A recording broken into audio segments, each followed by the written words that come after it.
পীর সাহেব চরমনে আরেকটি ঘোষণা দিয়েছেন সরকারের কাছে, যে বাংলাদেশে 30% ভোটের নির্বাচিত হয়ে বাকি 70% মানুষের অধিকারকে খর্ব করা হয়।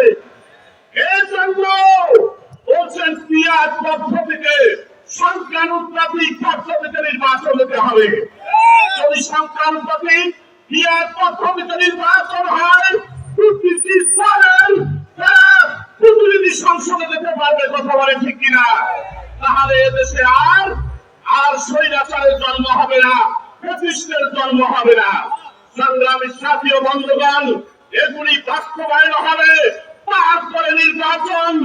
আর এবারের নির্বাচন যখন আসবে, বাংলার জনগণ ৫৩ বছর দেখেছে, আর সেই জরিপ ফাঁসিক বাংলাদেশকে দুর্নীতিতে বারবার চ্যাম্পিয়ন করেছে, তাদেরকে ক্ষমতায় দেখতে চায় না।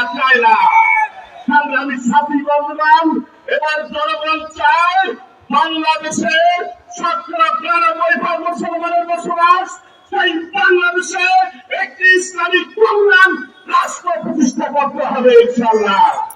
আপনারা জানেন, এই কল্যাণ রাষ্ট্র প্রতিষ্ঠার জন্য পীর সাহেব চরমনায় নিরলস প্রচেষ্টা চালিয়ে যাচ্ছেন। ইনশাআল্লাহ আশা করা যায় সামনের নির্বাচনে হয়তো আমাদের ইসলামী দলগুলোর ঐক্যের মাধ্যমে হয়তো আমরা একটি ইসলামী কল্যাণ রাষ্ট্র পাবো ইনশাআল্লাহ।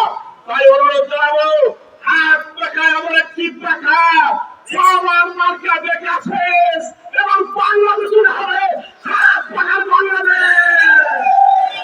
সবাইকে এই যাত্রায় অংশগ্রহণ করার জন্য উদারতা আহ্বান জানিয়ে আমার সংক্ষিপ্ত বক্তব্য শেষ করছি। আসসালামু আলাইকুম ওয়া রাহমাতুল্লাহি ওয়া বারাকাতুহু। আসসালামু আলাইকুম ওয়া রাহমাতুল্লাহ।